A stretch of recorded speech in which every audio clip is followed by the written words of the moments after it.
Any of you who know Irish people, we are big storytellers. So when this pandemic hit, it was like our oxygen was taken away from us.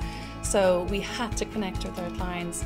So on our PCO side of the business, we were doing virtual meetings. So we said, okay, what can we do on the DMC side, on the incentive side? So we gathered some of our favourite partners, gathered all of us together and said, okay, let's create this amazing 800-kilometre trip around Ireland where we really showcase the very best of Ireland.